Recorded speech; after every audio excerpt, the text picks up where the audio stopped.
Good afternoon, everyone, and thank you for joining us for this special edition of Congo Unfiltered.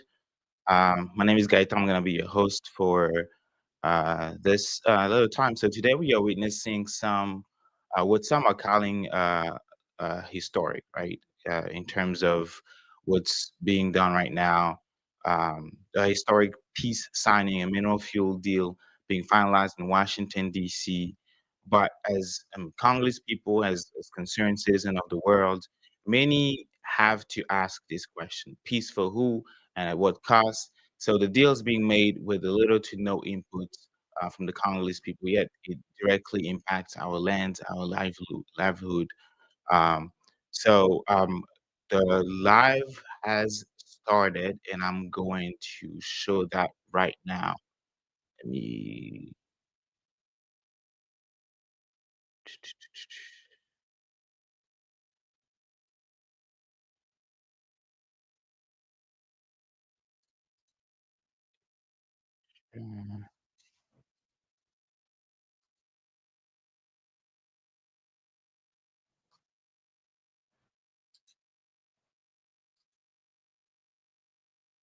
Have disagreements and conflict, it does help America. It does help make America stronger and safer and more prosperous. It gives us partners we can do business with, and partners that we can work with to address insecurity and threats to our national security and to our collective national security.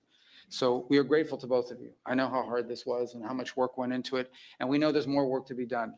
But we are grateful to have you here today. We're honored to be a part of this. We're excited to be a part of it. And again, I do want to thank everyone here in our Africa Bureau and at the Department of State. And once again, our superstar there, Mr. Bulos. What do you want to do next after you're done with this? Sudan. Yeah, very important. Actually, very, very important. And you're very involved in that as well. So what are you guys doing this week in Qatar? You guys want to work a little? We are grateful to all of you. Thank you. Thank you. Thank you, Mr. Secretary. I now turn to the Foreign Minister of Rwanda for remarks. Thank you, Secretary of State Marco Rubio, Minister Therese Kaikwamba Wagner, the Chairperson of the African Union Commission, Mahmoud Yusuf, Minister of State Mohamed Ali Koulaifi of Qatar, my colleague, Minister of Foreign Affairs of Togo, Robert Dussey, senators, dear colleagues, good afternoon. Let me begin by expressing our sincere appreciation to President Donald Trump for his personal engagement in facilitating this historic agreement. We also extend our gratitude to the Secretary of State, Marco Rubio, Special Advisor Massad Boulos, and the entire State Department team. Your dedication has been indispensable. This agreement is the product of months of coordinated efforts by multiple actors. It is very important to note that the State of Qatar has played an absolutely central role. Indeed, the opening, which led to today's agreement, began in Doha.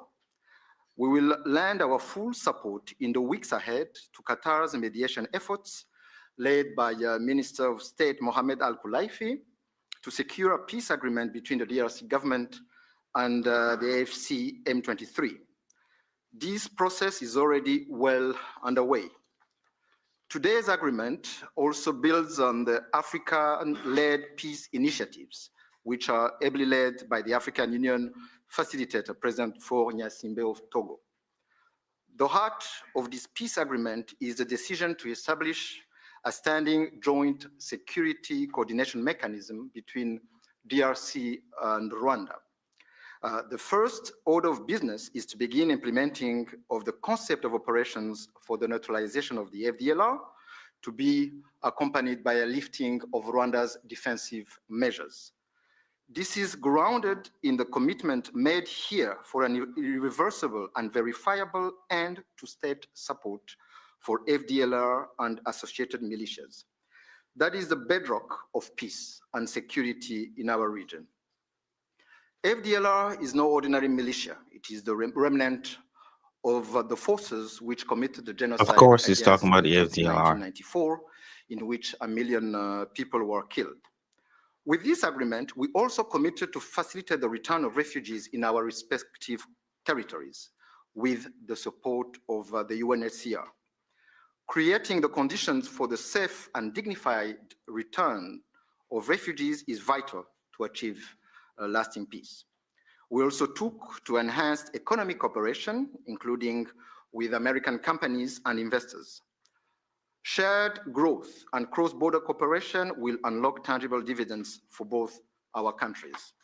We must acknowledge that there is a great deal of uncertainty in our region and beyond, because many previous agreements have not been implemented, and there is no doubt that the road ahead will not be easy. But with the continued support of the United States and other partners, we believe that a turning point has been reached. Rwanda stands ready to work with the DRC to deliver on our joint commitments. To conclude, allow me to once again express Rwanda's appreciation to all who have contributed to this milestone. Thank you. That was Rwanda Minister of Foreign Affairs. No mention of Rwanda troops Thank you, withdrawing Mr. from the Minister. DRC. I now turn to the Foreign Minister of the Democratic Republic of the Congo. Mr. Secretary of State, the Honorable Senator Marco Rubio, Dr. Massad Boulos, Senior Advisor for African Affairs, His Excellency Mr. Mahmoud Ali Yusuf, Chairperson of the African Union Commission, His Excellency Mr. Olivier Nduhungirehe, Minister of Foreign Affairs of the Republic of Rwanda, His Excellency Dr. Mohamed bin Abdulaziz Kolaifi, Minister of State at the Ministry of Foreign Affairs of the State of Qatar, His Excellency Mr. Robert Dussé, Minister of Foreign Affairs of the Republic of Togo, Senators, Excellencies, distinguished guests, and to all Congolese citizens following this movement, wherever you may be.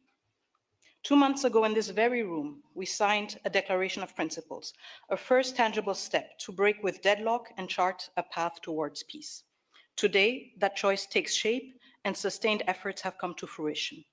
With this peace agreement, we open a new chapter, one that calls not only for commitment, but for the courage to see it through.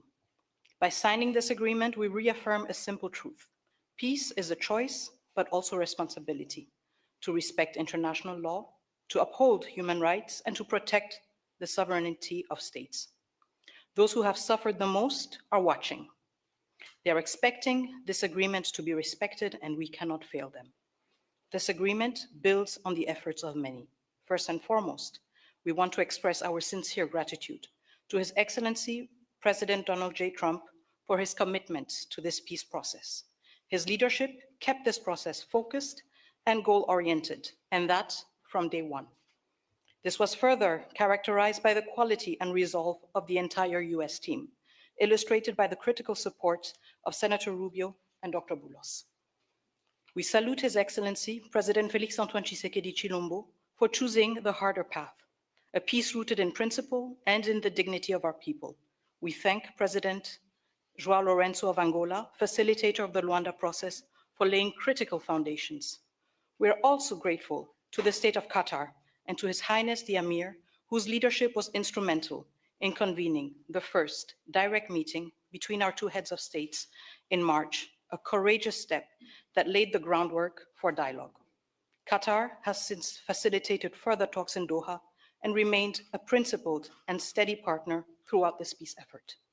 The African Union, through its chairperson and the appointed facilitator, His Excellency Faure Gnassingbé of Togo, have anchored this process in African ownership.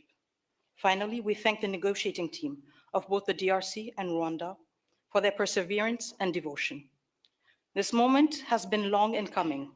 It will not erase the pain, but it can begin to restore what conflict has robbed many women, men, and children of: safety, dignity, and a sense of future. For the Great Lakes region, it offers a rare chance to turn the page, not just with words, but with real change on the ground. Some wounds will heal, but they will never fully disappear. They may grow over, but the skin will forever remain thin and frail, and deep down, the flesh will still remember. At times, we will feel numb, and at others, we will feel a sudden pang that will remind us of what was lost forever. The scars we carry on our bodies and in our souls will remind us of what must never be forgotten, repeated, or accepted. A few days ago in Kinshasa, a coalition of women's organizations shared a clear message with me. Nous ne voulons pas d'une paix d'élite, nous voulons une paix réelle, vécue, partagée et construite avec nous. We do not want a peace shaped by elites. We want a peace that is real, lived, shared, and built with us. To our fellow citizens in the East, this agreement was signed with you in mind. It provides for the disengagement of armed forces, the protection of civilians, the return of displaced persons and of refugees under government authority, and establishes a follow-up mechanism to ensure compliance.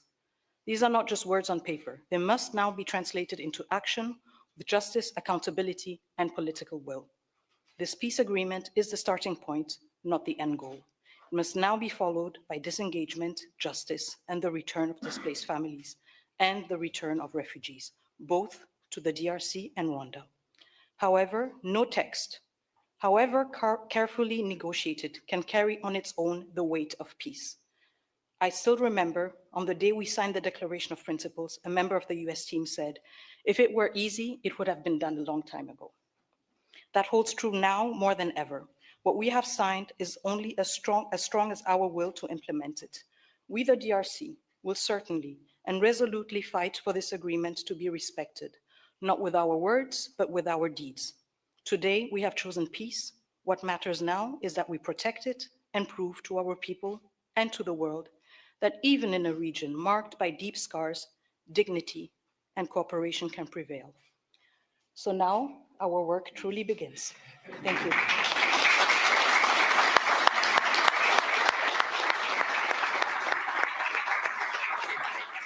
That was a good speech. She said, that's the Minister of Foreign Affairs of the Congo. She said, a peace shaped by elites.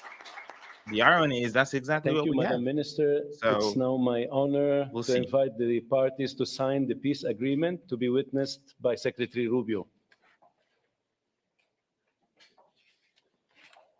Now they're signing a piece that The agreement being no one has signed read.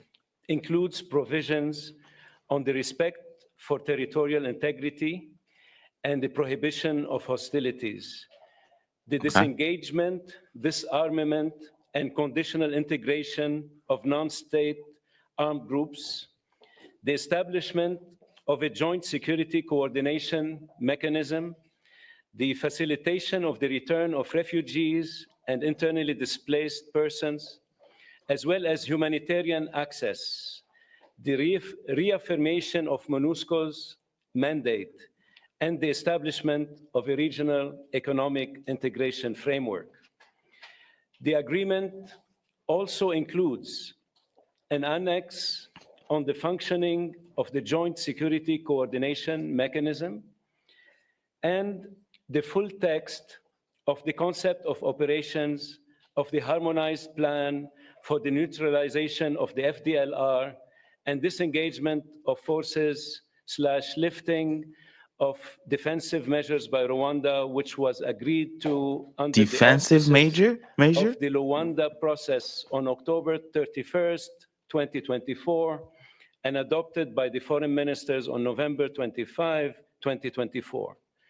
With the parties' signatures today, the agreement immediately enters into force. Thank you very much. Congratulations.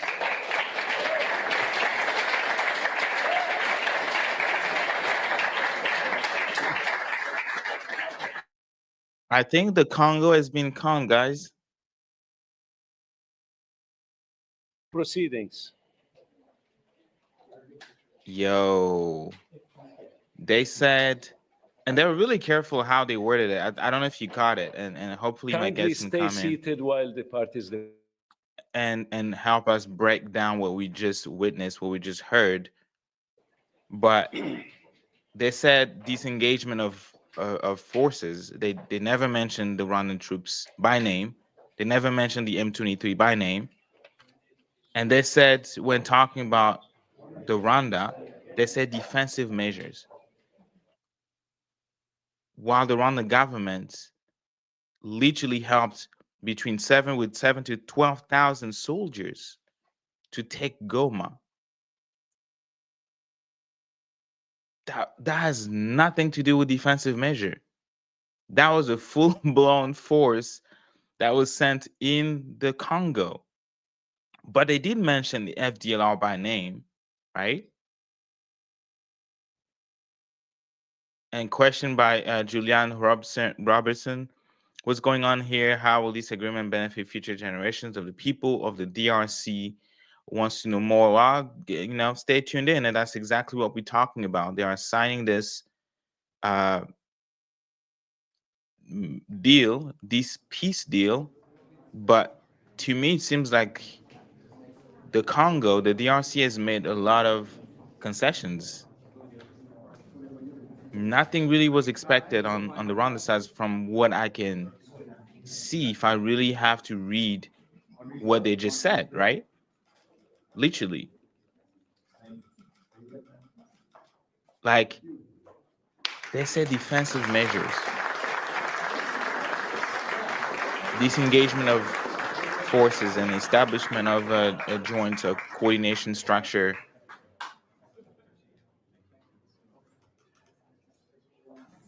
This is crazy. We the people need to know the facts beyond any future deals with the Congo. Amen. Salomon G. Thomas. Exactly. We need to know what exactly is going on. So this is crazy.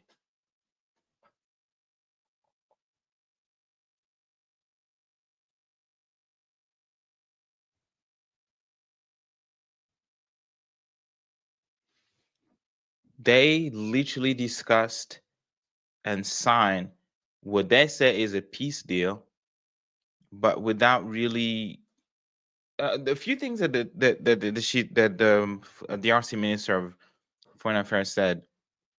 She said peace is a choice, but also responsibility, which is true, right? People choose to to live in peace, or they choose to be at war in a state of war, and that's what we have been seeing. That's what the Congolese people have been subjugated to do, to live under, like in a state of war, in a state, not even a war. I think a war is like when two parties are like fighting each other. But the Congolese people have been literally like the victims of the consequences of, you know, folks trying to plunder the Congo, take the minerals for free. And she also mentioned the participation of the African Union with for Yasimbe of Togo, which is kind of ironic because right now in the Togo, there is like a lot of unrest happening, but it seems like we are relying on someone who's unable to make sure that there is peace and democracy in his own country.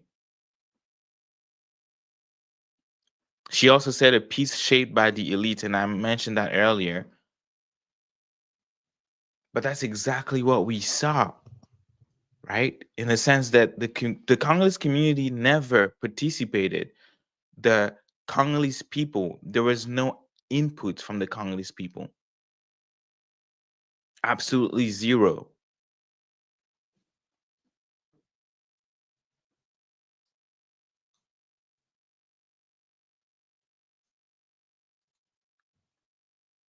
Question from Mother of Menji Agaito. Can we read the agreement somewhere? Well, that's what we're trying to get a hold of. Like we are waiting on them to publish um, the agreement, but from what we've heard and read, because he has been leaked throughout the week, as I mentioned, there was absolutely no mention of Rwanda troops leaving the Congo, right? Like, and this is, let me see if I can.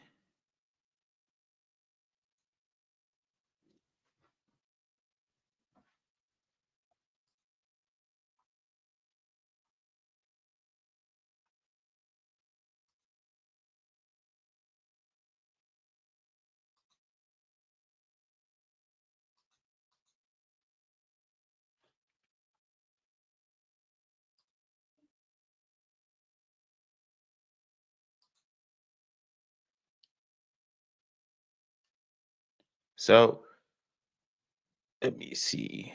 This is what I posted a few days ago, and that was after the Minister of Foreign Affairs of Rwanda was kind of pissed that African intelligence had posted a few things.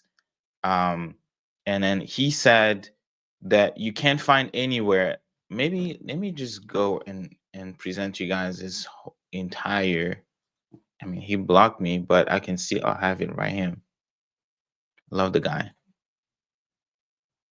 He said, well, I guess background: Kinshasa and Kigali are about to sign a peace deal in Washington 3 years after hostilities resumed with Rwanda and backed M23 rebels in eastern DRC. President Felix Tshisekedi and Paul Kagame will then meet in late July at the White House. That was published a couple days ago, yesterday actually, June 26th. And then being unhinged, the Minister of Foreign Affairs responded in this article by African Intelligence. We can read the following: Washington irked by the leak of a draft agreement that was widely shared on social media and picked up by the press, demanded that the party maintain strict confidentiality regarding the contents of the final agreements, but the broad outlines remain the same apart from a new clarification and minor amendments intended to balance the text. Kigali is required to immediately withdraw its defensive measures, quote unquote. It seems that African intelligence, that's the minister talking, it seems that the African intelligence has no clue or intelligence about the negotiations or the contents of the draft agreement. First, it's not Washington that was irked by the leak of a draft peace agreement, but Kigali, which demanded that the other parties to respect the confidentiality of the discussions. Second, you can't find anywhere, and I think that's the most important part. You can't find anywhere in the draft peace agreements to be signed tomorrow the words immediate withdrawal of Rwanda's defensive measures. As a matter of fact, the word Rwanda Defense Force, Rwandan troops, and withdrawals are nowhere to be seen in the document. Voila. And he posted it yesterday. And I think what I'm gonna say is probably like harsh, but he is more credible than the Congolese government itself. Because if you read what the Congolese government are saying about this mineral deal, it's a whole propaganda. And I'm gonna bring in Maurice Carney, the executive director of our organization, Friend of the Congo. Maurice, how you doing? Good, man. Are you able to hear me?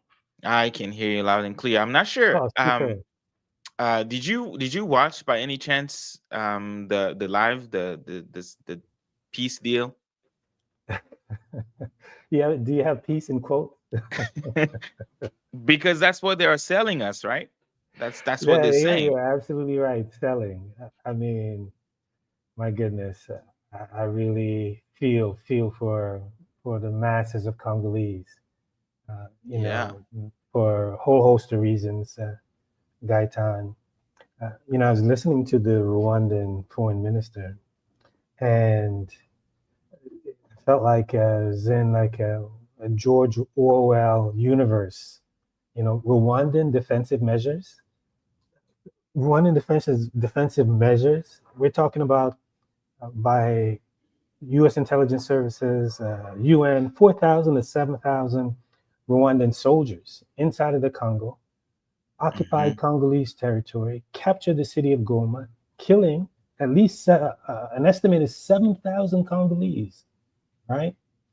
As a result of the occupation and the capture of Goma, we saw that there was a prison break in the midst of it, where 100 and something Congolese women, were raped and burnt alive, right? So we're talking about mass crimes, crimes against humanity, right? Uh, Massive atrocities, right? Displacement of millions of Congolese, Yeah. and we're talking about Rwandan defensive measures. Are you serious? Yes. Right? Where in what universe does that even though that those words even make sense?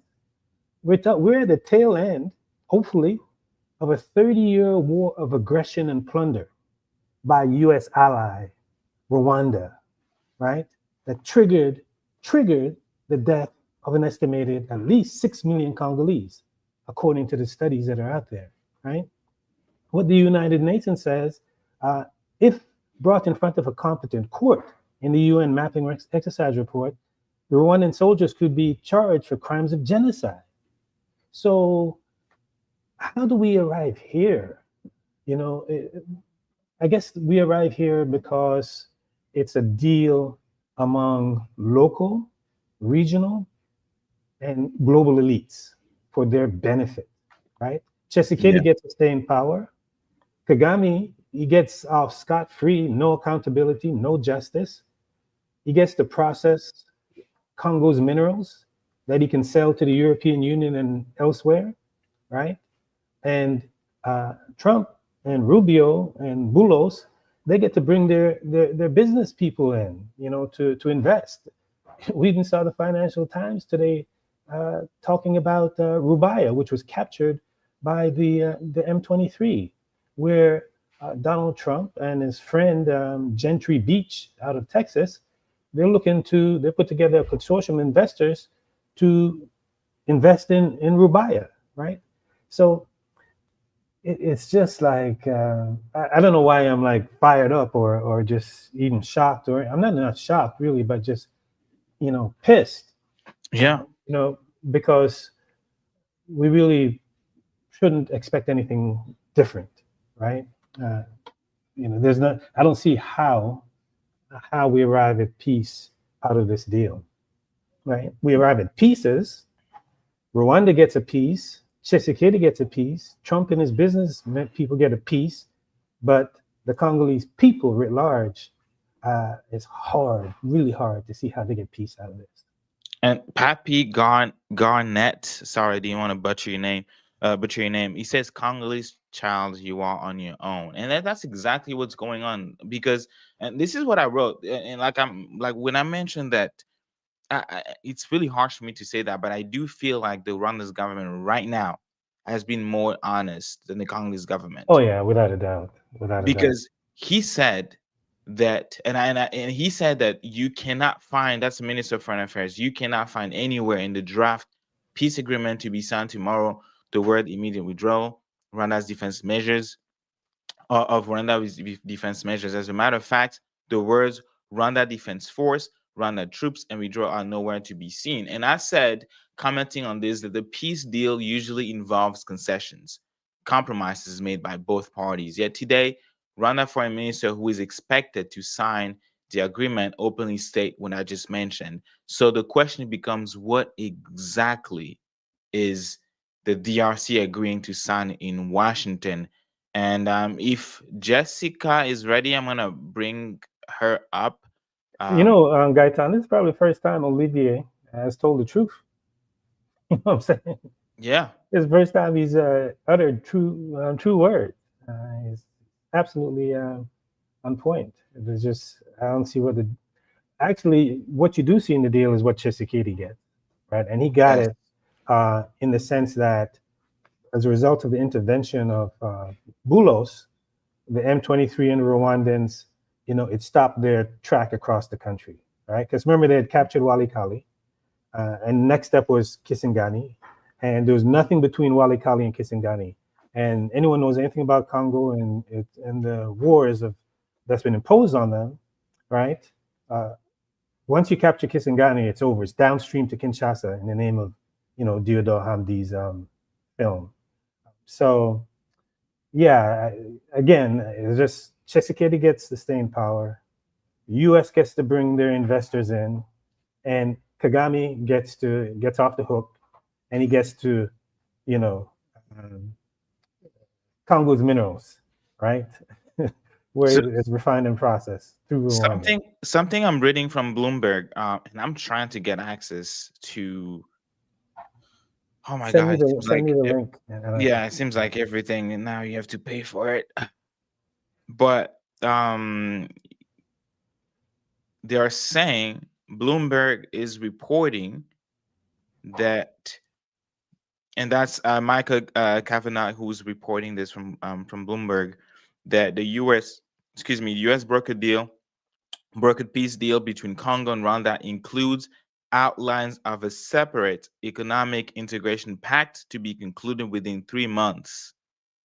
Covers joint mineral venture, hydropowers, hydropower, gas to electricity on Lake Kivu, tourism corporation, and U.S. investment. And Jeremy Rich said on Facebook, it looks like the U.S. plan is to get corporate concessions to for U.S. firms, have Eric Prince and other security firms handle security for mineral resources, allow the Rwanda government to process and transport minerals, and throw cash at Tshisekedi and the DRC government to keep them satisfied to some degree. DRC minerals apparently are so important to Congolese people can't have any say in what happens. Yes, indeed.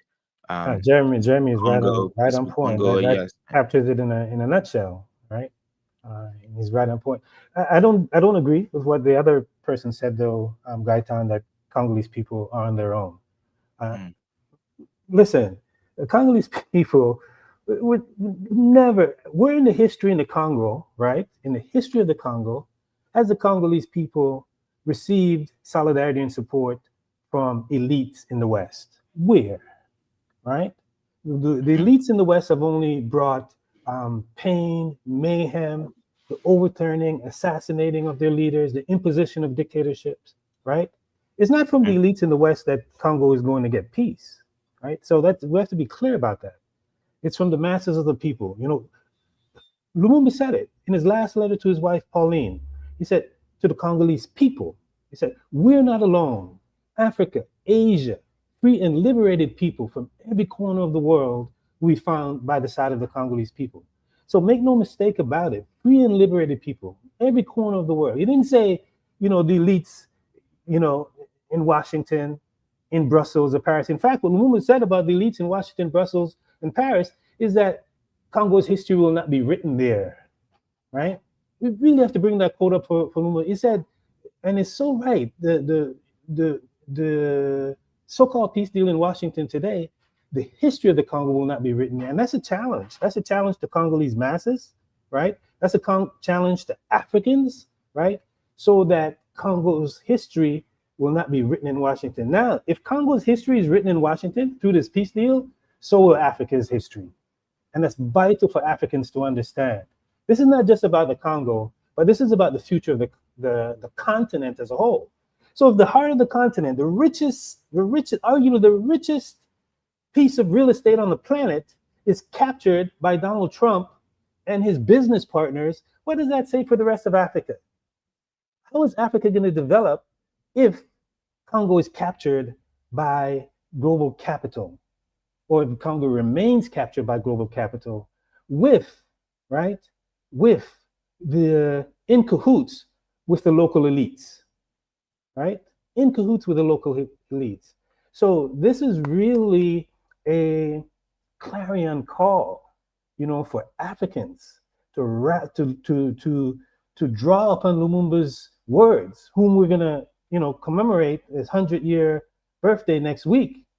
It should be a rallying cry for Africans, right? When they watch what has happened today and what has been happening, and how the global elites, the capitalists, have just descended upon the Congo like a carcass, just picking it apart.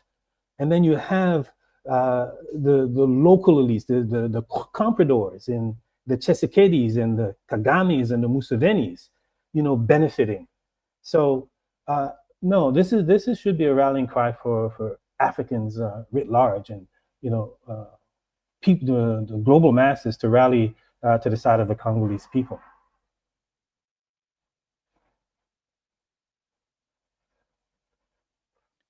okay, now I'm good. Ellen said, "What do we expect when the U.S. is involved? It's still free Congo." Before also adding, Africa must unite. And talking about Africa, I think it's very interesting about how I would say I don't want to say absent, but inefficient that Africa has been in terms of the African Union.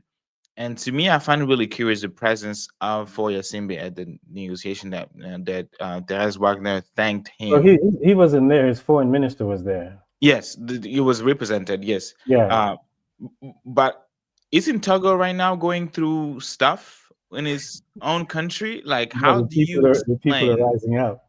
people are rising up, and how do you explain him or his country, his government, trying to broker or facilitating some sort of peace process when he's unable to speak to his own people? Yeah, I mean, he took over from João Lorenzo to head the Luanda process, and uh, you know the our brothers and sisters in Togo been putting up a stiff resistance, especially since the changing of the constitution, where he would no longer serve as president, but serve as the head of a committee that is beyond the accountability of the Togolese people, basically enshrining his family in power. If things were gone like they've gone for the past half a century, probably for another half a century. But the Togolese people have something to say about it. That's why it's so vital that we rally behind the Togolese people, support their pursuit. We see young musicians standing up, challenging the Togolese government. People who were in the streets this past week, I think yesterday, to really put pressure on Faure and his corrupt elites in Togo. So yeah, it just gives you a sense of, I think, But what do you think? What do you think about how the African Union right now has been almost like absent? Because and if I just use um, Kambale Musavuli's word, he mentioned that this was the deal that is being signed is kind of like a remake of the AU sponsored, if I could call it like that, the Addis Ababa deal that took place in 2013. So how come the African Union has been unable to impose peace in the region? I mean, the African Union, right? We've I'll give you probably the most striking example in the past 10 to 15 years, where the United Nations passed Resolution 1973, give, giving the United States a green light to go in and really conduct a regime change in Libya. We we saw there in very stark example weakness of the African Union, and that makes perfect sense because the African heads of state, they really don't control the African Union. Like I said, the African Union, if you take, for example, the security wing, it's funded to the tune of 90% by the European Union, European nations. When former chairperson Dlamini Zuma assumed the chairmanship of the African Union Commission, she said she was shocked to find out that 90%, up to 90% of the funding came from outside. So if you're not funding, if you're not in control of your own funding and you're dependent upon them, you're going to be carrying out your agenda. So they've shown up quite weak in the Congo, as as the United Arab Emirates, Qatar, uh, United States. They all playing a leading role because of their economic interests in the Congo, and those economic interests trump anything that the African Union would look to put on the table. So it's just this the Congo is just what's happening in the Congo right now is just another example of the weakness of the African Union. And again, you look to the African Union for support. Congolese shouldn't. Of course, organize internally, look for solidarity throughout the African continent. Those are the places where Congolese movement builders, organizers really ought to be looking for support. And I wanted to just show the accord card that we are actually talking about. Let me see if I can zoom in for folks to actually read. Um, and yes, it's accord cadre pour la paix, la sécurité et la coopération pour la République démocratique du Congo et la région. So peace, security, and cooperation framework for the DRC and the region. So the point one says significant progress has been achieved in the DRC over the past decades. The local and regional peace processes initiated at the time laid the foundation for relative and stability in large parts of the country. I think we can. I think I'm gonna skip that because yes, okay. So they had essentially like, Jessica, uh, Jessica still coming on? excuse me. Jessica still coming on? Uh, she's in backstage, but she's not responding. Because I did call her. Okay, let me bring her on. Okay.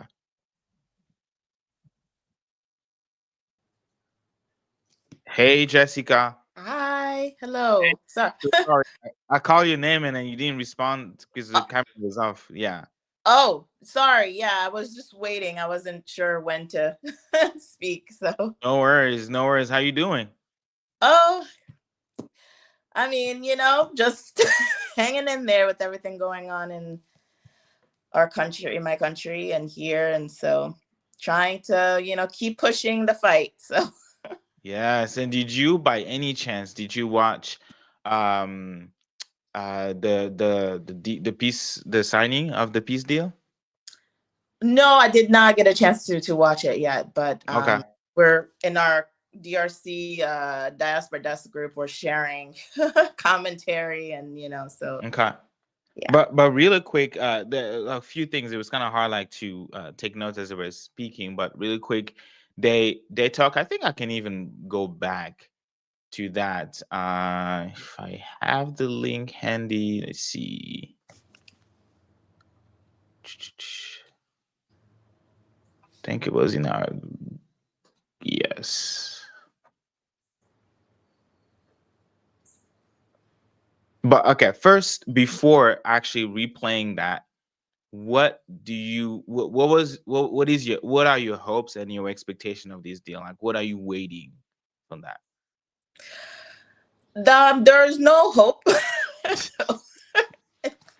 Wow. or expectation, honestly. I mean, as Maurice mentioned, this is really should be a wake-up call for the continent.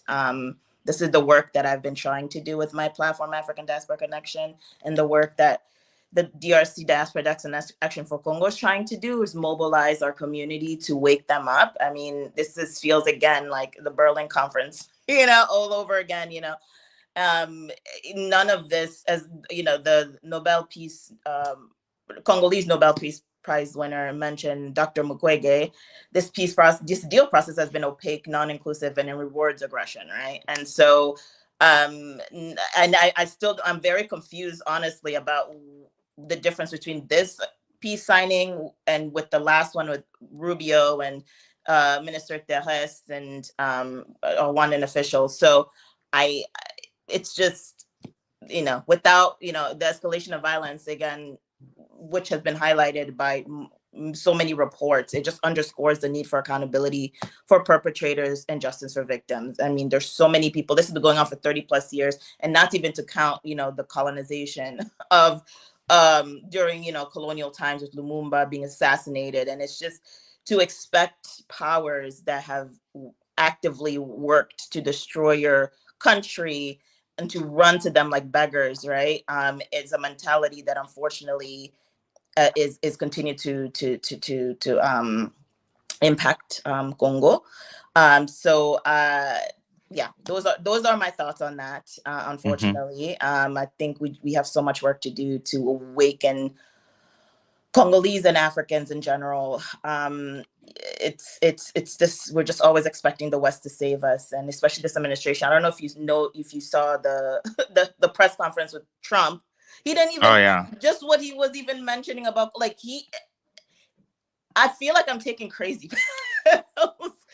I feel like I'm taking crazy pills. And again, Africans were just, so many of us just eating it up, you know? Like, you don't even have any kind of knowledge about the country that you're signing these deals with. And it just shows that he doesn't care, right? And again, that's not surprising.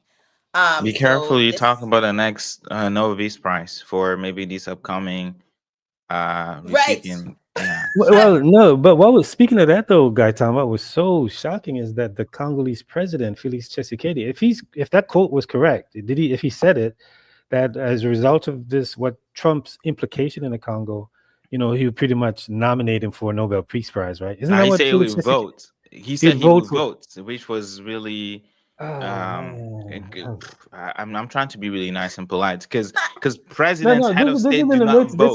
This is in the midst of the Trump launching bombs, right? Sending B-2 bombers to bomb uh, Tehran, to bomb, Iran, right? Hmm. And in the midst of that, you have a Congolese president talking about voting for a peace prize for Donald Trump. This should again, really give, people often ask, well, what's the Hmm. Congolese government doing, right? You just that statement alone and the context in which that statement was made, in addition to the fact that the Congolese government issued a statement about when Iran had bombed, I think it was Qatar, mhm, and was silent about the bombing of Iran by either Israel and the United States.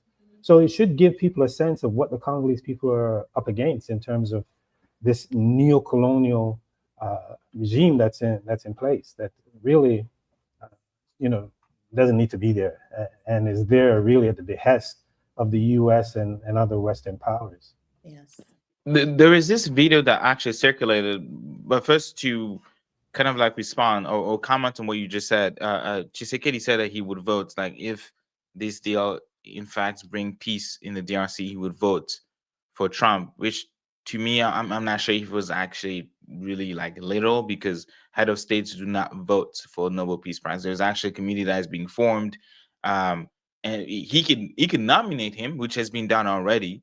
But I think a U.S. congressman, actually nominated Trump for the Nobel Peace Prize. So that has already been enacted. But in terms of voting for the Nobel Peace Prize, you unless you're part of the Norway committee, you cannot vote for that. But that's just like between parentheses. And the other thing that I also find really outrageous is that we are talking not just the midst of like the bombing campaign that happened. I think it was just like in the Middle East in Iran, but also like the comment that he made about I'm looking for that video. The comment that he made about uh, the war in the Congo and with machetes and heads being cut off. If someone has that video, please send it to me so that okay, I think I found it. Um, Yep, that's the one that I was talking about. Let me see. I Gaitan, as you look for that, right, just to circle, there's a really important point I think people should take note of today, right? Because what? of what the Rwandan foreign minister stated, right? Mm-hmm. Mm-hmm. Uh, he talked about the um, situation of the Congo River Alliance, right, and the M23, that issue being resolved in Qatar, right? Right now, so right now we see that Rwandan soldiers are not going to be removed immediately, Mm-hmm. as was demanded by the entire, listen to this, the entire world, right? On the UN Security Council, 15-0 unanimous vote said that Rwanda soldiers should withdraw immediately without any precondition, right? This is what the resolution 2773 on February 25th. This is what the world said. And then we arrive in June, and that's not a part of the peace deal, right? Yeah. Now, all this time, the M23 and the Congo River Alliance has exercised administrative authority over territories in the east of the Congo. And we've asked the question, well, what's going to happen with them in this peace deal? Well, the Rwandan foreign minister just shared with you what's going to happen. That's going to be dealt with separately in Qatar, right? From based on what was said today, it seems like what was said, there was like there's going to be this joint, commission, where we're going back to 2009, where Rwandan soldiers and Congolese soldiers are going to go after the FDLR.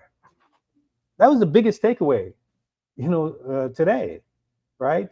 So this is just so hard to see how this could lead to any kind of peace when we don't see the question of justice, we don't see the matter of accountability being front and center. So I think that's really important for people to listen to what the Rwandan foreign minister said about the fate of the M23, the Congo River Alliance, and how that's on a different track. So while all this is going on, the Kivus are still going to be under occupation from what we saw today. And I think talking about Rwanda, I see that our brother Claude is backstage. I want to play what the Rwanda foreign minister said again. I'm going to replay that and then have Claude's comments. Claude's welcome on stage, and y'all can listen to what he said, and then we're going to unpack what's being said.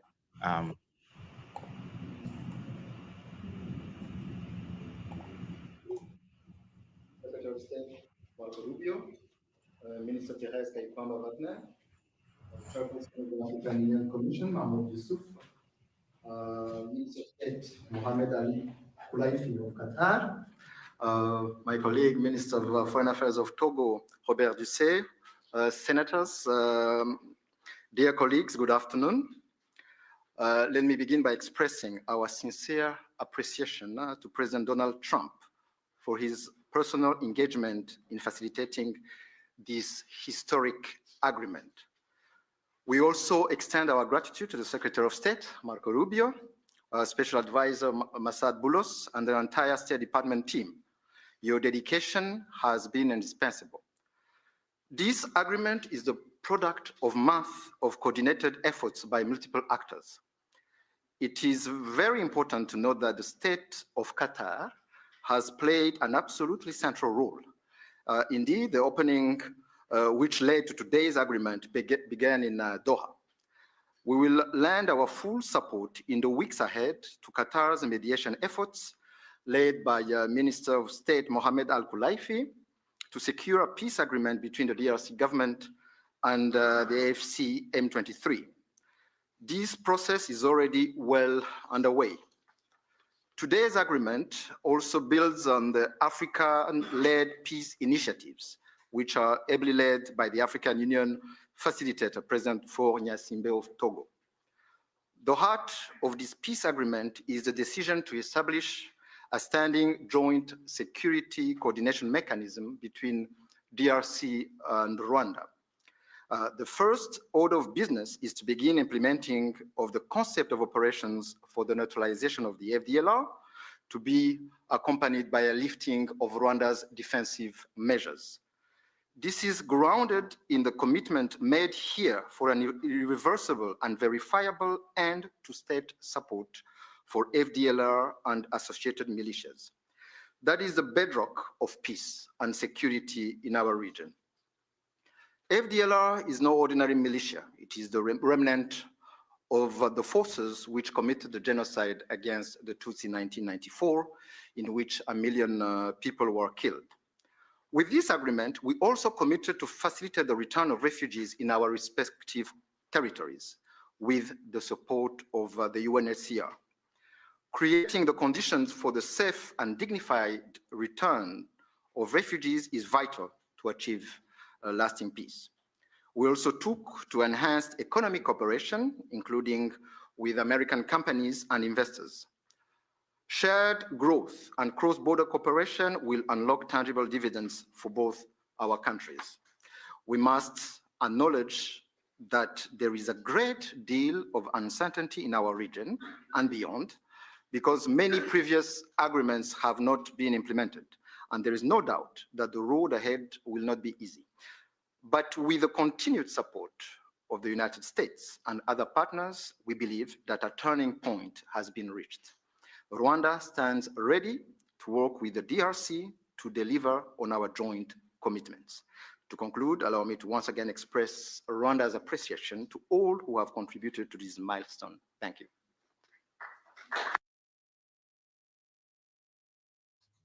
All right, I'm gonna bring Claude, your comments on what the Minister Rwanda just said about the peace deal. I think I First will of all, just start with, thanks for joining us. You're always ready to jump in and comment on the issue. So thank you. yeah, thank you, Gaetan, for having me. I think the first thing I would say is congratulations, Paul Kagame. Once again, you found a Hutu for hire to go and peddle your lies, where you are too afraid and too cowardly to actually go out and face the crimes that you have been committing in the Congo. And so you have your Hutu for hire, Olivier Nduhungirehe, uh, the, the Rwanda's foreign Minister of Foreign Affairs, to go and play your game. So congratulations, you pulled it off just like in the 90s, and you continue to find these Hutus for hire to put up front as your front man, and you were able to dodge the signing ceremony. So that's one. Number two is my reaction is I was listening to Olivier Nduhungirehe speak about the bedrock of peace being the neutralizing of the FDLR. But for many years and much of the time, we've heard Rwandan officials and Rwandan soldiers claim that they've neutralized the FDLR, that it no longer presents a threat. And let's grant that the FDLR is no ordinary militia, because as Olivier Nduhungirehe alleges, they are remnants of a genocide that was committed more than 30 years ago. So these are people who are at best in their 50s and 60s and older people. But what is also not an ordinary militia is the AFC and the M23, because that's Rwanda's and Uganda's troops that are invading the Congo. What is also not ordinary about that is they are committing a genocide today, and they've been committing genocide for the last 30 years. And so that is um, my initial feedback on that. The other piece is the fact that there is, so who's negotiating in Qatar? The AFC and the M23, because Rwanda signing a peace deal with the Congo when they've claimed the whole time that they have no troops in the Congo. Kagame doesn't know that he has troops in the Congo, right? Yeah, that's what he said on CNN. Yeah, Kagame doesn't I know don't he has know. troops in the Congo, but here they are negotiating a minerals deal. It's, I've had a hard time calling this a peace deal from the very beginning, because every time I read it, I don't see the people in it. The people are not part of it. There's no there's no justice, and this isn't, peace is about the people, and you cannot have the absence of justice. Yeah, peace is not just the absence of conflict, it's the absence of justice, and the impunity that continues to reign in the Congo today is the reason why there is no peace. And as the saying goes, no justice, no peace. There's nothing in there about that. The other thing is, and I'm still catching up right now on actually the content of what was signed, but if I understood correctly from what I heard Brother Maurice sharing, was the immediate withdrawal of Rwandan troops is actually not on the table. It's not part of this minerals deal. The other piece to it is he talked about cooperation, cross-border cooperation. So why didn't they do it in the last 30 years?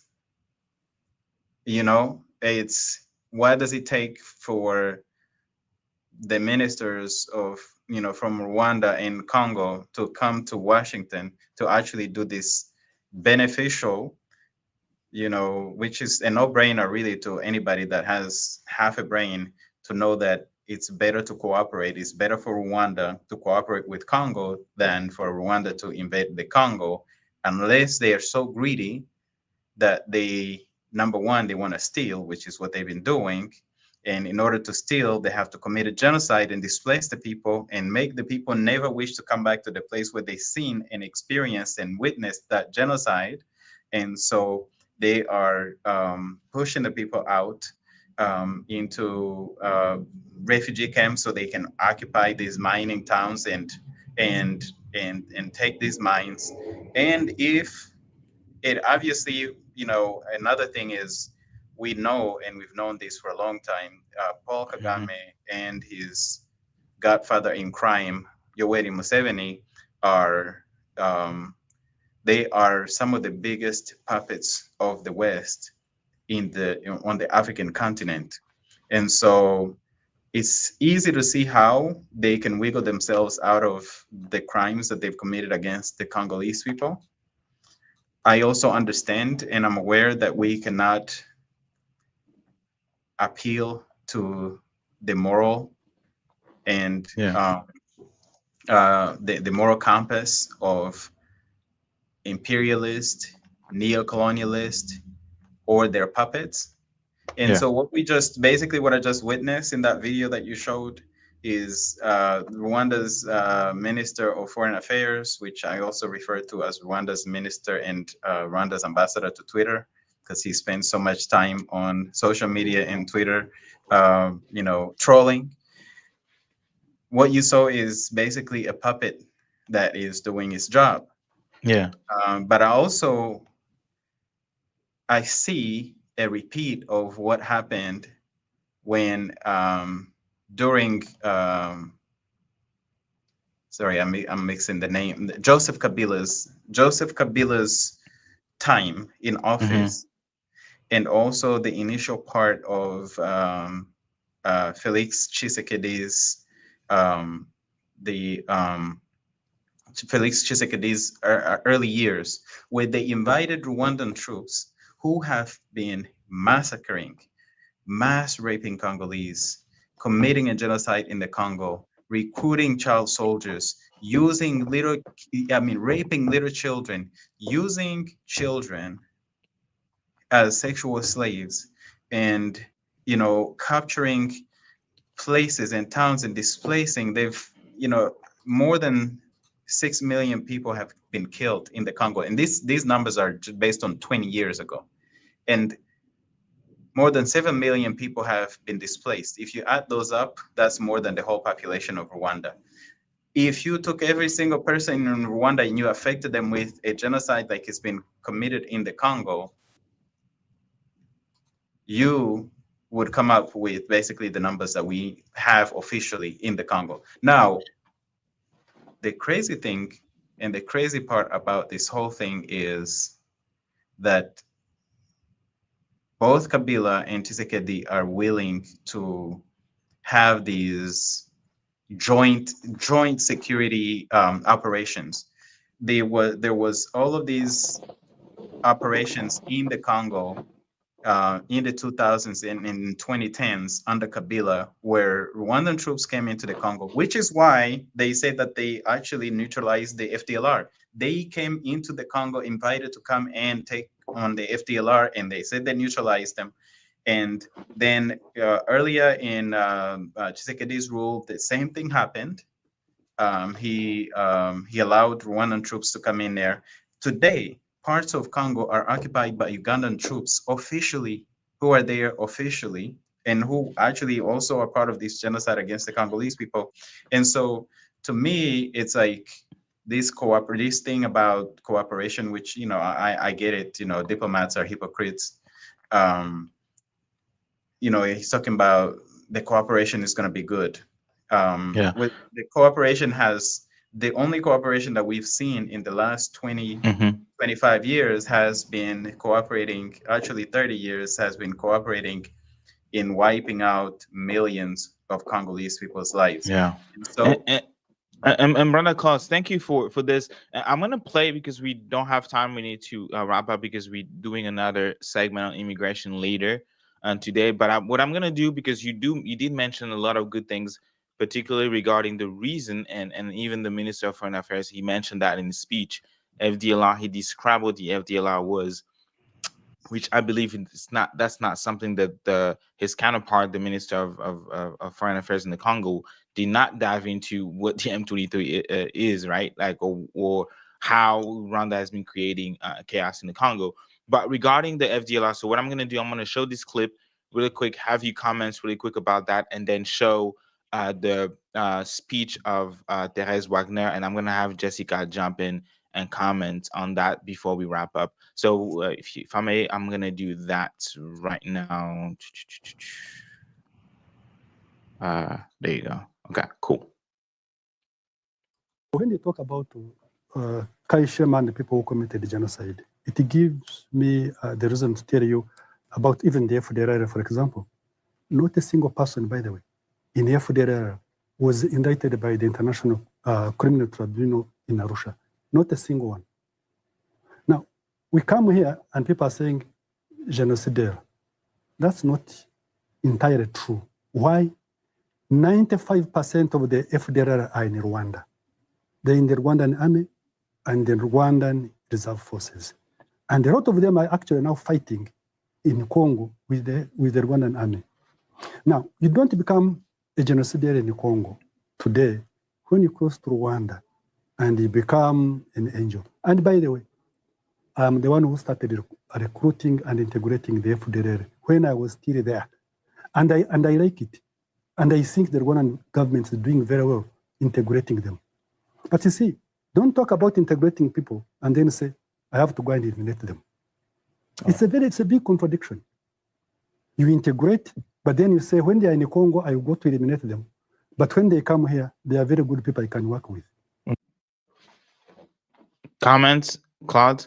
First, if you can give the audience like who this person is and what are your thoughts on that? Yeah, this is former Rwanda's military chief of staff, and he was a former general in the Rwanda military, Kayumba Nyamwasa.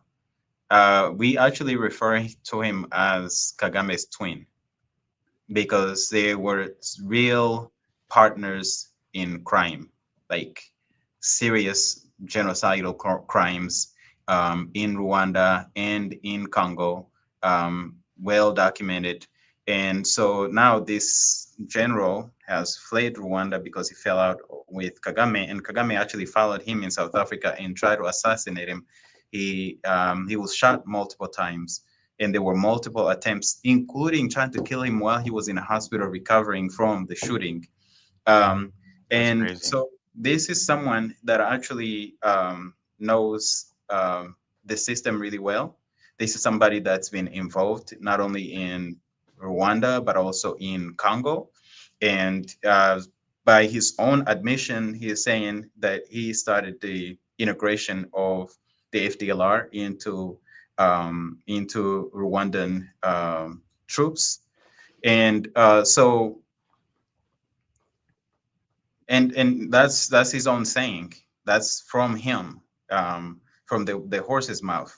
And what he's saying is, it is true that the FDLR, a lot of former FDLR people went back to Rwanda, and they were either imprisoned or integrated into Rwanda's army. And there are many who are being recycled today and sent back into the Congo to fight in the Congo. And so I think what he's, the incoherence and the contradiction that he's calling out of, okay, we're going to go fight them over there, but when we have them over here, we don't fight them, is a big major contradiction. And so, the FDLR argument is the FDLR is a boogeyman. Kagame's basically has a built-in excuse. He does not want a time when there is anything that says there are no FDLRs in the Congo. Even if today they go in there, right, as part of this mineral agreement that they signed, and they're like, okay, we picked up every single FDLR, including the ones who have not been born yet, who will be born 3 generations from now. We have picked them up. Next week, they will reinvade the Congo and they will claim that the FDLR is trying to attack Rwanda. There has been no FDLR attacks in Rwanda in decades. And so, again, for me, it's um, he's correct that most of the FDLR is in Rwanda. He's Mhm. also correct that many FDLR members who were captured or went back to Congo voluntarily were recycled and sent back to Congo, sometimes as even human shields for the Rwandan troops, the ones who weren't part of the FDLR. And so, that's just, it's a cycle that Rwanda wants to keep and Kagame wants to use and his regime wants to use to continue displacing Congolese people and taking over their resources. Yeah, and on a side notes, what you said regarding the FDLR and what the general, I would call him like that, Yeah, General Nyamwasa. Nyamwasa said, is actually documented in the UN reports as 2023 990 paragraphs 30. It says, according to former M23 combatant and intelligence sources, since early October 2023, the Rwandan Defense Force soldiers from 5 different battalions were deployed in Yangongo, Huchu, and Masisi territories, who are part of the Congo. Um, Obviously, Congolese occupied territory now. The RDF and M23 were supported by several combat support and reconnaissance teams, totaling 250 former FDLR combatants and operating under the command of the Rwandan Defense Intelligence Department, DID.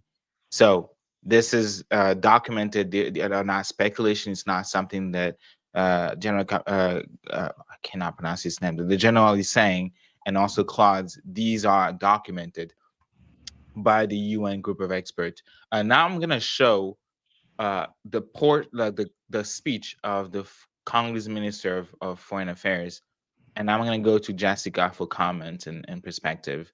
And side notes, Brother Kojo said, "Sis said there's no hopes," responding to what you said earlier, and yeah, that was funny too. Peace, Brother Kojo, always supporting us and Yes. helping us run social media. Shout Um, shout out to Brother Quattro. Yes, he's the OG. So I'm gonna play this, and then I'm gonna go back to you, Jessica. Democratic Republic of the Congo. Mr. Secretary of State, the Honorable Senator Marco Rubio, Dr. Massad Boulos, Senior Advisor for African Affairs, His Excellency Mr. Mahmoud Ali Yusuf, Chairperson of the African Union Commission, His Excellency Mr. Olivier Nduhungirehe, Minister of Foreign Affairs of the Republic of Rwanda, His Excellency Dr. Mohamed bin Abdulaziz Kolaifi, Minister of State at the Ministry of Foreign Affairs of the State of Qatar, His Excellency Mr. Robert Dussé, Minister of Foreign Affairs of the Republic of Togo, Senators, Excellencies, distinguished guests, and to all Congolese citizens following this movement, wherever you may be. 2 months ago in this very room, we signed a declaration of principles, a first tangible step to break with deadlock and chart a path towards peace. Today, that choice takes shape and sustained efforts have come to fruition. With this peace agreement, we open a new chapter, one that calls not only for commitment, but for the courage to see it through. By signing this agreement, we reaffirm a simple truth. Peace is a choice, but also responsibility, to respect international law, to uphold human rights, and to protect the sovereignty of states. Those who have suffered the most are watching. They are expecting this agreement to be respected, and we cannot fail them. This agreement builds on the efforts of many. First and foremost, we want to express our sincere gratitude to His Excellency President Donald J. Trump for his commitment to this peace process. His leadership kept this process focused and goal-oriented, and that from day one. This was further characterized by the quality and resolve of the entire US team, illustrated by the critical support of Senator Rubio and Dr. Boulos. We salute His Excellency, President Félix Antoine Tshisekedi Chilombo, for choosing the harder path, a peace rooted in principle and in the dignity of our people. We thank President João Lourenço of Angola, facilitator of the Luanda process, for laying critical foundations. We are also grateful to the State of Qatar and to His Highness the Emir, whose leadership was instrumental in convening the first direct meeting between our two heads of states in March, a courageous step that laid the groundwork for dialogue. Qatar has since facilitated further talks in Doha and remained a principled and steady partner throughout this peace effort. The African Union, through its chairperson and the appointed facilitator, His Excellency Faure Gnassingbé of Togo, have anchored this process in African ownership. Finally, we thank the negotiating team of both the DRC and Rwanda for their perseverance and devotion. This moment has been long in coming. It will not erase the pain, but it can begin to restore what conflict has robbed many women, men, and children of: safety, dignity, and a sense of future. For the Great Lakes region, it offers a rare chance to turn the page, not just with words, but with real change on the ground. Some wounds will heal, but they will never fully disappear. They may grow over, but the skin will forever remain thin and frail, and deep down, the flesh will still remember. At times, we will feel numb, and at others, we will feel a sudden pang that will remind us of what was lost forever. The scars we carry on our bodies and in our souls will remind us of what must never be forgotten, repeated, or accepted. A few days ago in Kinshasa, a coalition of women's organizations shared a clear message with me. Nous ne voulons pas d'une paix d'élite, nous voulons une paix réelle, vécue, partagée et construite avec nous. We do not want a peace shaped by elites. We want a peace that is real, lived, shared, and built with us. To our fellow citizens in the East, this agreement was signed with you in mind. It provides for the disengagement of armed forces, the protection of civilians, the return of displaced persons and of refugees under government authority, and establishes a follow-up mechanism to ensure compliance. These are not just words on paper. They must now be translated into action with justice, accountability, and political will. This peace agreement is the starting point, not the end goal. It must now be followed by disengagement, justice, and the return of displaced families, and the return of refugees, both to the DRC and Rwanda. However, no text, however carefully negotiated, can carry on its own the weight of peace. I still remember on the day we signed the Declaration of Principles, a member of the US team said, "If it were easy, it would have been done a long time ago." That holds true now more than ever. What we have signed is only as strong as our will to implement it. We, the DRC, will certainly and resolutely fight for this agreement to be respected, not with our words, but with our deeds. Today, we have chosen peace. What matters now is that we protect it and prove to our people and to the world that even in a region marked by deep scars, dignity and cooperation can prevail. So now our work truly. All right. So, and before they went live, the president accounts, right? The account of the DRC president said that from the Oval Office of the White House, US President Donald Trump is closely monitoring the signing of the peace agreement between the DRC and Rwanda this Friday, June 27th, at the State Department. Immediately following the signing, President Trump will receive uh, at 30 p.m. At 3 p.m. local time, 8 p.m. in Kinshasa, at the White House, the two foreign ministers who signed the peace agreements. The peace agreements indeed provides for the withdrawal of the Rwanda troops from the DRC. So a few things here. One, they got the time wrong. It was 1 p.m. local time. And then two, they said the peace agreement indeed provides for the withdrawal of Rwandan troops from the DRC. The DRC government lied, didn't they, Jessica? They sure did. And again, why is this surprising, right? Who is in power here at the end of the day, right? It doesn't even sound like the president of a country. You're having your peace agreement being done in another country and having another president monitor it. Like, it's all such a joke to me. There are no words. I mean, our people, I have so many family. I'm from the East originally, my dad's side and my mom's side. And I've deals. I've lived through the first Congo War, and thank God I'm here. But it's just all of this is people are again being used as collateral. None of this makes any sense. You're literally spitting in people's faces.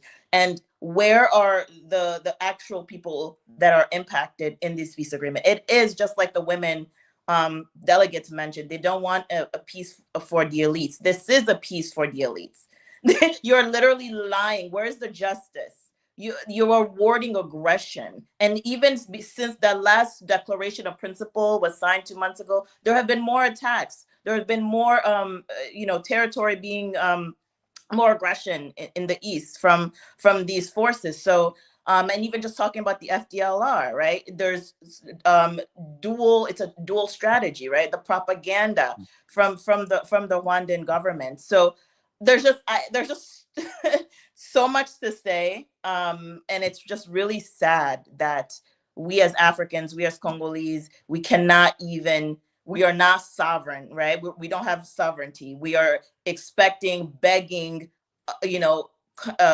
countries and powers that have continuously destabilized us, continuously meddled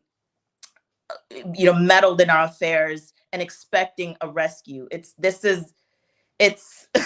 I could go on, but Yeah, and you probably have a lot to say commenting specifically what the Minister of Foreign Affairs said. But before you dive into that and dissect it, there is really no peace agreement. First of all, when we talk about peace, and I mentioned that, like, you make some concession. Yeah, you agree to certain things and on count, like, in exchange of peace, right? But here we not even mentioning, because they did mention the FDLR in that peace accord, right? They did mention, they named the FDLR and what needs to be done for the FDLR. But what precisely needs to be done for the M23, what precisely needs to be done for the Rwandan troops is nowhere to be seen. exactly. And so can we then infer or imply or conclude that this was a peace deal, Jessica? Nope. It wasn't a peace deal. It can't be a peace deal. Again, as Claude mentioned, there's no peace without justice. Like, what does this mean? It doesn't mean anything. This is just fluff, right? To pacify people, to show things are being done when they have not. It's been 30 plus years, and also to add where yes, we can blame Rwanda, of course. We need to blame Rwanda, but as you see these ministers coming here, these Congolese ministers coming here, there's no accountability for the lack of defense strategy. Where's our army? Every country needs an army. You're not equipping the army. The army itself is also contributing to a lot of this mass rape of women, even in times of peace. In 2024, 2023, over 50,000 women were raped. As Claude mentioned, children being raped. And the Ponzi Foundation, the youngest child being raped was 6 months old. 6 months. Again, where is the justice?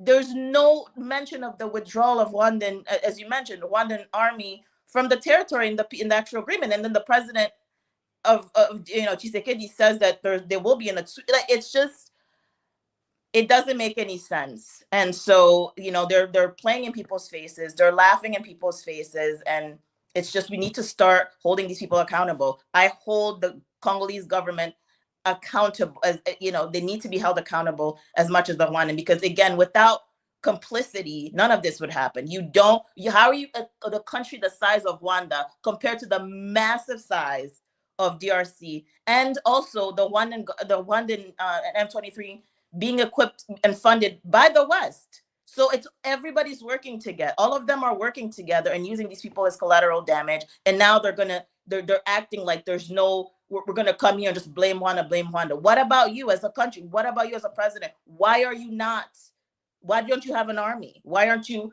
equipping your army? It doesn't make any sense. You're signing these deals with the Chinese, you're selling off all of your natural resources, and where's the money going?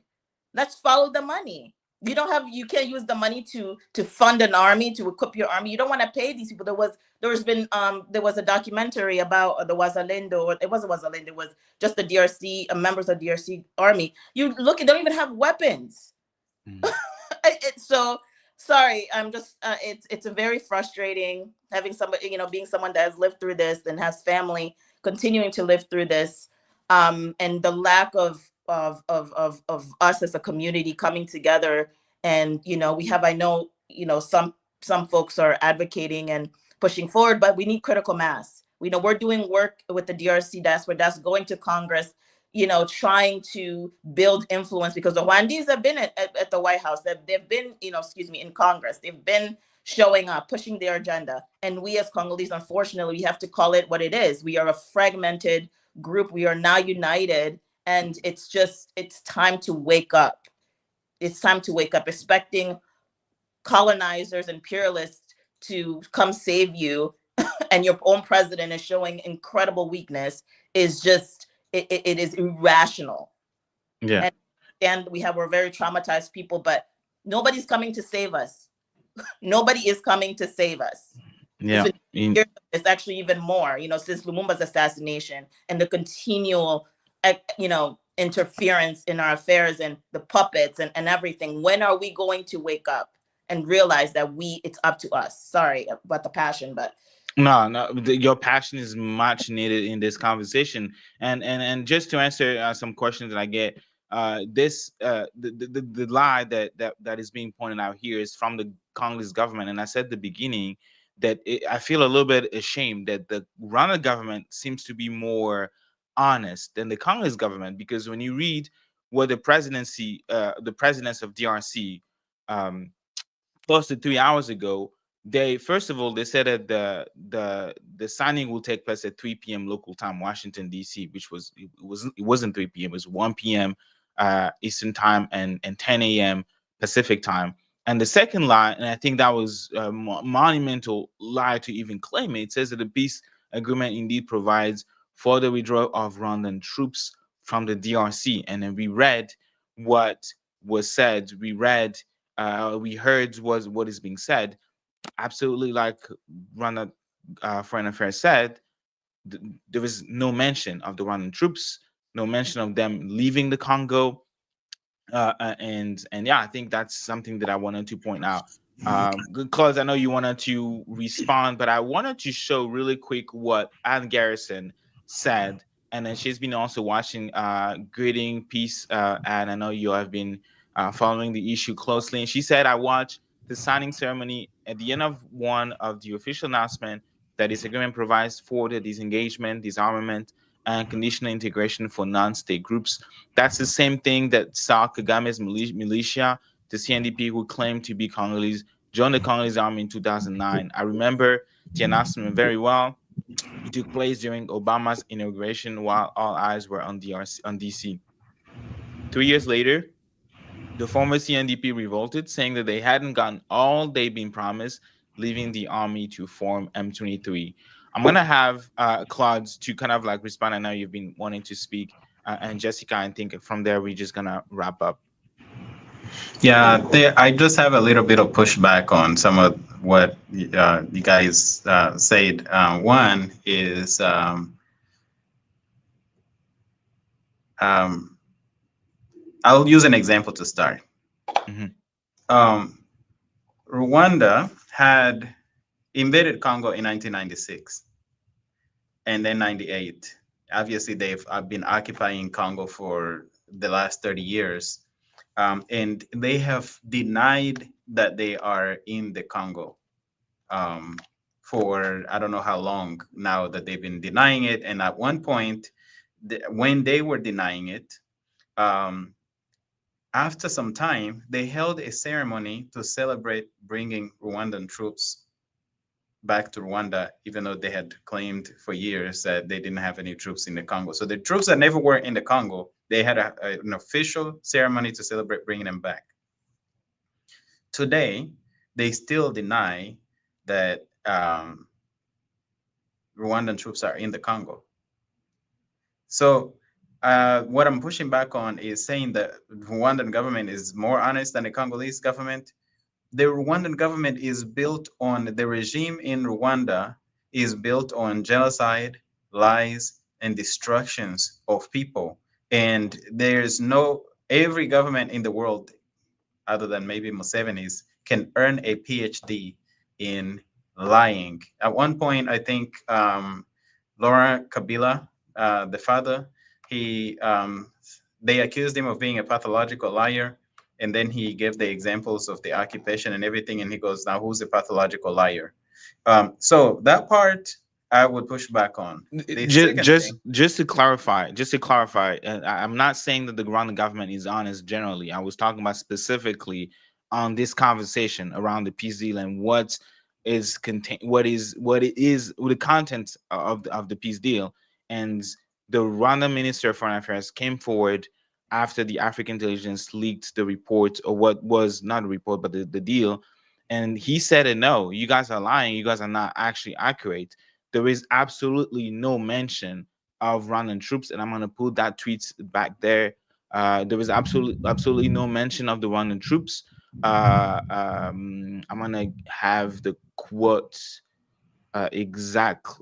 exactly what he said. He said you cannot find anywhere in the draft peace agreement to be signed tomorrow the word immediate withdrawal of Rwanda's defense measures. As a matter of fact, the word Rwanda Defense Force, Rwanda troops, or withdrawal are nowhere to be seen in the document.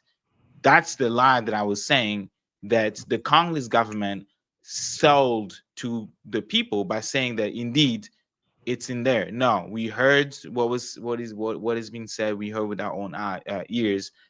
So the Congolese government lied, while the Rwandan government told the truth on that question, on that matter. Did we So I lose just wanted to Gaita? clarify. I'm not sure that that is accurate because I mean I haven't read the document. You know, other than the leaked information. Now they are known to lie, bold-faced lie. I mean, this is somebody that But we actually. heard what he says. What Marco Rubio, what Massa Boulos, what the Rwanda minister said, Mhm. and what they read the content. Massa Boulos read with the content of it, and I think Ann Garrison also kind of like summarized it. It does not talk about the Rwandan Defense Force.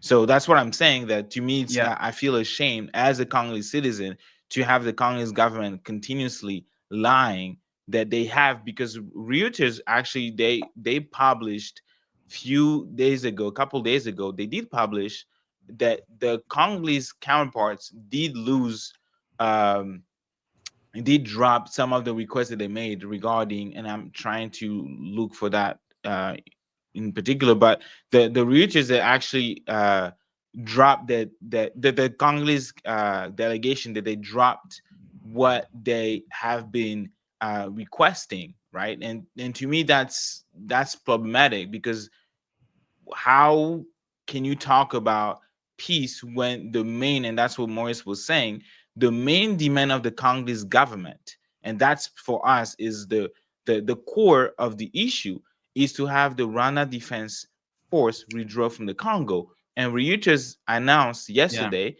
that they had dropped the demand to leave the DRC. So it was no longer about the peace, or the signature of this peace was no longer conditioned, like it was mentioned on the principal uh, um, agreement, that for before the Congolese government can come and sign, the DRC, the Rwanda Defense Troops or Force needs to withdraw from the Congo. That was no longer a condition, right? And hmm they actually went all the way to just accepting the fact that it's not going to be required because it's not going to be mentioned. So I just wanted to correct you on that. And I'm not saying that the Rwandan government is honest. I was yeah. talking about particularly on this issue. Well, I'm always skeptical with what they pick and choose because they're very good at nitpicking. Is what I was the point I was getting at. They're very good at nitpicking and advancing points that are in their favor. And so I want to caution about saying that these guys are, that they're telling the truth, because we really do need to look at and see what the content is, which again, it's possible that what Bolos read was the whole text. And I also did not hear the Congolese foreign minister, Miss Therese Kaikwamba. I didn't hear her saying anything about the withdrawal of Rwandan troops, which listening to her speech, I'm not actually sure what she was like. That speech, I don't know. I just could not relate to like Exactly. the substance for it. Thank you. So I would just, what I would say is, what I'm pushing back on is declaring that Rwandan officials are telling the truth, because we have to check. You always have to check when it comes to this regime, because all they do is built on lies. I mean, this is the same guy, who tweeted that this wasn't included. Is also the same person who tweeted fake pictures of people receiving aid and support during COVID. And I this saw this that. thing, yeah, this is something that happened in a whole nother country. We're So, taking and this with a grain of salt. they are Yes, shameless liars. So that is absolutely. that's one of the things that I wanted to push back on. The other piece that I I'm pushing back on is, regardless of whether Congo has an army or not, there are ways to actually impact this conflict and to pressure Rwanda's government and Uganda's government. I know we keep talking about Rwanda only, but Congo's occupied by both Rwanda and Uganda, and now Ruto is trying to get in there too. But I'll give an example. During COVID, um, Rwanda's government kidnapped Paul Rusesabagina, and this is the person who saved over 1,000 people during the genocide by sheltering them in a hotel that he managed, and they made a film about him, a Hollywood film called Hotel Rwanda. Paul Rusesabagina was kidnapped. He was lured to Dubai and kidnapped down to Rwanda. He was tortured. Uh, he was put under a sham trial, including, and they brought, just, it was a travesty of justice, including some really, really, really, let me not curse, but messed up witnesses, including a U.S. University professor, an American, Michelle, I can't remember her last name, uh, that went and gave all this testimony. He was sentenced to 25 years, and Paul Kagame said, "I will not release Paul Rusesabagina unless Rwanda is invaded." Invaded. Mhm. Rwanda was invaded, but not the type of invasion that requires a military. The US threatened to withhold $90 million in aid. Rwanda's very dependent on aid, is one of the most dependent countries on aid. Today, if Congo had no military and the whole world treated Rwanda the way that apartheid South Africa was treated, isolated them politically, stopped them isolated them diplomatically, isolated them in international conventions and sports and so many different things. And Western nations that have Kagame as their puppet stop sending aid to Rwanda, that war in the Congo, in the invasion and the occupation of the Congo would stop. So it's important to have a military, it's important to have an army, but if you're fighting against the US, there are not many, I don't know any African countries. I mean, Gaddafi had a pretty good, pretty strong, military. He was invaded and he was toppled. So there are many things that can be done if there is, number one, of course, there is the political will. And where I agree with Jessica is the work that we do has to be about building critical mass to move to move these mountains. But these are mountains that can actually be moved, because we have seen this in many other instances. Previously, when Rwanda withdrew from Goma, what happened? It wasn't because of the Congolese army, right? Back when the M23 first started, first called themselves the M23. We know they've been there for the last 30 years, but when they first called themselves the M23 in 2012, 2013, it was multiple countries withholding aid from Rwanda, that plus the forced intervention brigade, that pushed the M23 to go into refugee camps in Rwanda and Uganda. And then they regrouped for 10 years and came back. So the point here is that it is important to have the army. It is important that the Congolese army is disciplined and fights and defends Congolese territory. I also think that it's not even required. There are so many different things, because when you have a dependent country that depends on aid, it's a landlocked country. They cannot export and import things into the country without cooperation of other things. The thing that I actually said many times before this last M23 takeover of Goma and Bukavu was, Congo should stop and close the borders with Rwanda and Uganda. That would escalate international tensions, because you have all of this commerce, you have all of these multinational companies that are smuggling all these resources out of the Congo that will start complaining, and then they will pressure Rwanda to leave the Congo. But that never happened, and obviously they went and took over. But again, I'm just offering other tools beyond just having a military. No, I agree. Jessica? I agree with that, but at the same time, again, look at what the Sahel states are doing. We cannot, and this is the advocacy work. That's what we are doing at the DRC Diaspora Desk, right? We have been able to successfully get congressional members to put out statements, right, to put pressure, right, that would lead to Rwanda being sanctioned. You know, we had Sarah Jacobs' office put out a statement to sanction Rwandan officials, and some were, right. You need different strategies, but not having a military, not paying your military, corruption, not addressing the critical issues that we have as a country is just it's not effective, right. We cannot just sit there and say, oh, let's just depend on international pressure. That is not sustainable. I'm an international development professional over a decade. I'm getting my doctorate in public administration. I've been into this. I've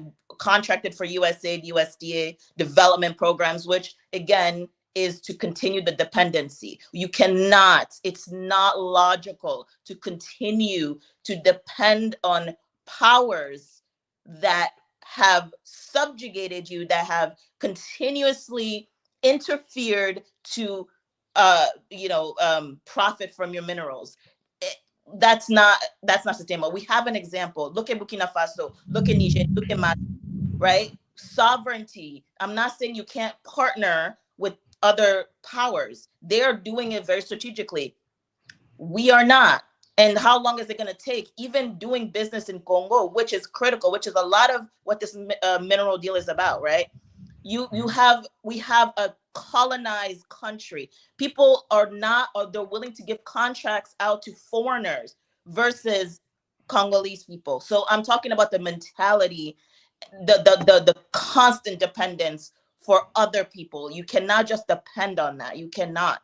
You need to have your own. You need to be able to protect your territory. And let's just go back to the Kabila and Tshisekedi deal. We knew, I worked on the USAID project during the elections. We knew that there were reports that was a backdoor deal, and that was confirmed, right? Fayulu there were discussions that he was the one that won the election. So again, we have a president, we have a power that is complicit in enabling this. So let's just call a spade a spade. We have to hold our governments accountable. You have to. I don't think we have a disagreement on that. You cannot just rely on the international community, on Western powers. It does not make any sense, especially with the size of DRC compared to Rwanda. Yeah, I don't think we have a disagreement on the same powers. I don't think we have in different ways. Yeah, we have no disagreement on having we can hear you. Government. We can hear you. Yeah, we have no disagreement on having a government that's accountable to the people. I haven't even spoken on the dependency on the international community. That part, I haven't touched that, because I agree with you. That is not sustainable. But that's a completely separate point from the point I was making, which is about it's Claude talking because Yeah, Claude is talking. Can you hear us? Yeah. No.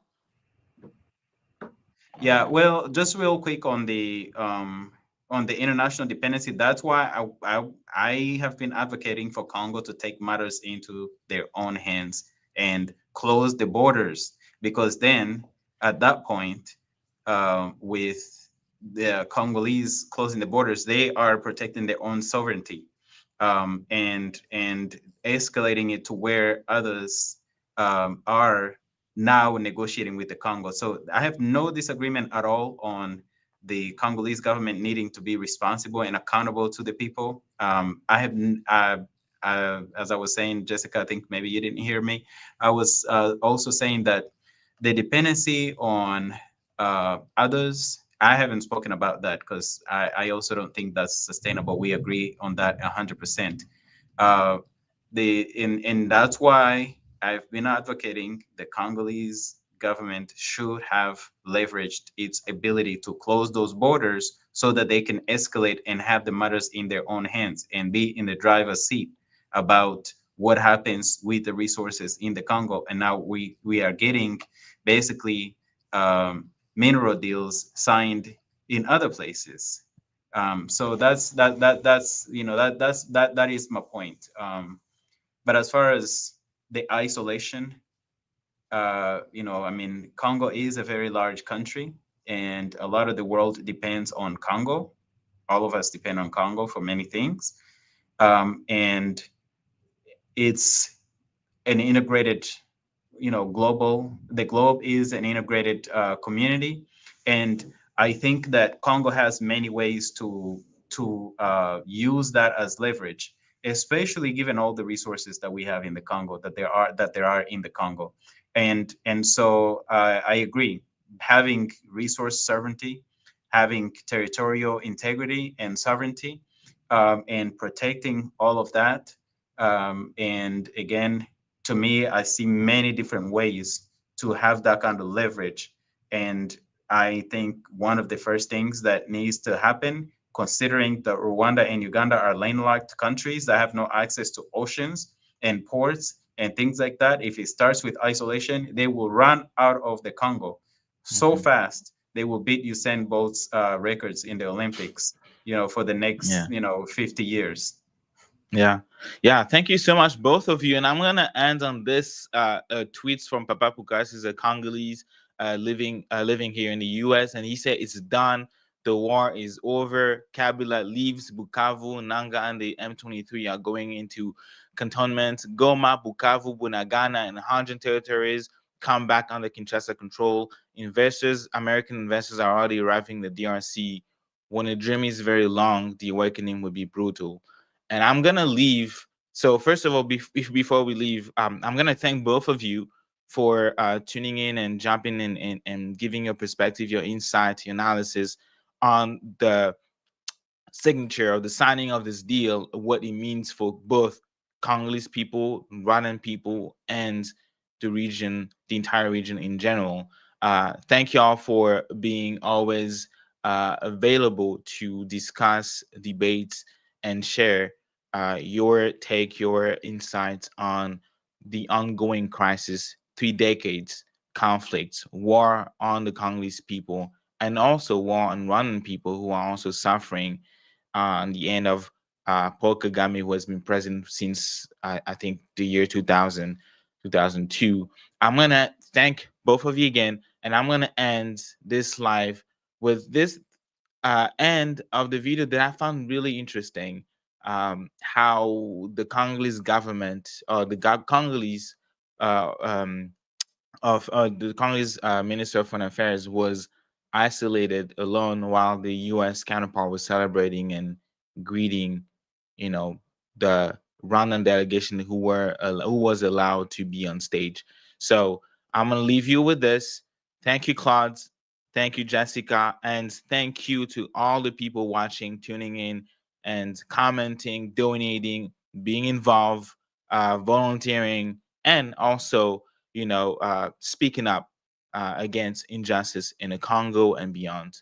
Thank you so much for all of you, for both of you, and hopefully I will be back personally at 5 p.m. On a different segment, immigration, talking about ICE, talking about immigration and how Black and Brown communities, Congolese communities, African communities are being impacted. And yeah, I will see you at 5 p.m. Jessica, Claude, thank you. Thank you so much, Gaetan. Thank you, Claude. Thank you both.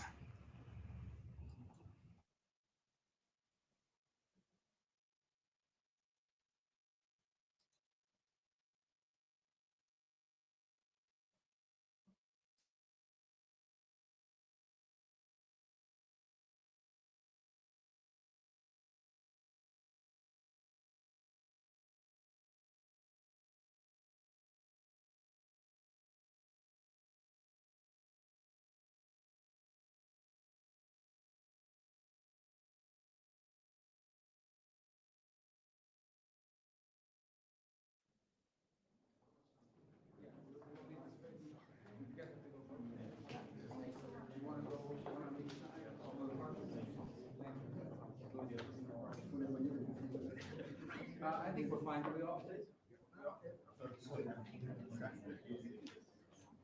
On restart, 1, 2, 3.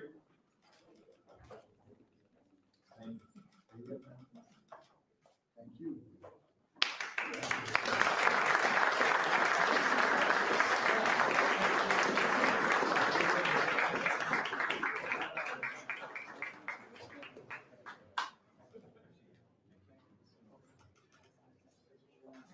Isolated, awkward. That's essentially what this peace deal leave millions of Congolese people